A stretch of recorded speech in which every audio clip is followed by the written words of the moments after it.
ஓம் சாய்ராம். என் அன்பு செல்லமே, என்னுடைய தங்கமே, யாரையும் நம்பாதே.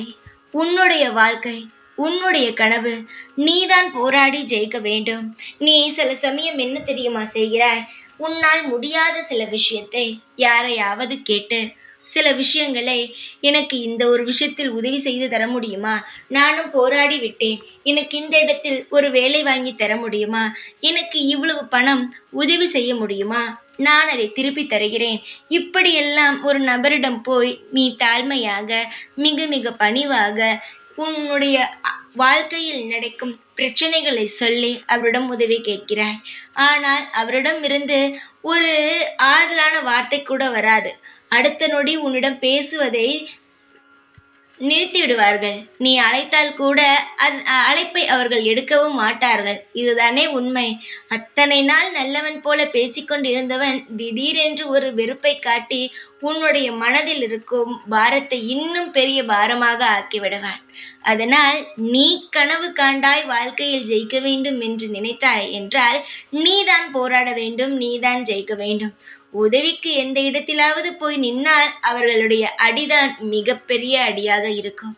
காலம் உன்னை எவ்வளவு தூரம் சோதிக்கிறதோ அந்த அளவு உன்னை நிச்சயமாக சாதிக்கவும் வைக்கும். அதனால் காலத்தை தட்டி நீ உன்னுடைய மணி நேரத்தை வீணாக்காதே.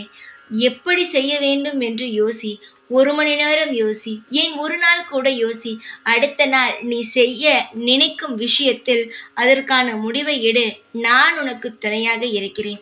சாய் சாய் என்ற வார்த்தை உனக்கு எப்பொழுதும் கேட்கும். எப்பொழுது நீ சொல்வாய் அல்லவா, அந்த சாய் நான் சொல்கிறேன். உன்னுடைய வாழ்க்கையில் உனக்கு தேவையான உதவியை நான் செய்வேன். நான் எப்படி செய்வேன், ஏது செய்வேன் என்றெல்லாம் நீ கேட்கக்கூடாது. உனக்கான உதவி என்னிடம் இருந்து நிச்சயம் வரும். அதை மட்டும் நீ பெற்றுக்கொள்ள தயாராக இரு. எதிர்பார்ப்பது எதிர்பார்க்காத நேரத்தில் நடக்குமே தவிர எதிர்பார்க்கும் நேரத்தில் நடப்பது குறைவுதான். அதனால் நிச்சயமாக நீ எதிர்பார்த்தது உன்னுடைய வாழ்வில் எப்பொழுது நடந்தால் நல்ல முறையாக இருக்குமோ அப்பொழுது நிச்சயம் நான் உன்னுடைய எதிர்பார்ப்புகளை செய்து தருவேன். போராடு. போராடினால் ஒன்றும் தவறல்ல. போராடாமல் இருந்தால் மட்டுமே தவறு. அதுபோல தனியாளாக இருந்து போராடினால் தவறே அல்ல. கூட்டத்துடன் நின்று கொண்டு இருந்தால்தான் தவறு. தனியாளாக இருக்கிறாய். உன்னுடைய உழைப்பை போடுகிறாய். உனக்கென்ன தேவையோ அதை அடம் பிடித்து கேட்கிறாய். இது எனக்கு மிகவும் பிடித்துள்ளது. சீக்கிரமாக உன் வாழ்வில் நல்லதொரு காரியம் நடக்கும். யாரிடமும் சொந்தம், குடும்பத்தில் இருப்பவர்கள், நண்பர்கள், பக்கத்து வீட்டில் இருப்பவர்கள் என்று ஏன் எப்படிப்பட்ட உன் வாழ்க்கை துணை இப்படிப்பட்ட எப்பேற்பட்ட உறவாக இருந்தாலும் உதவியை கேட்காதே.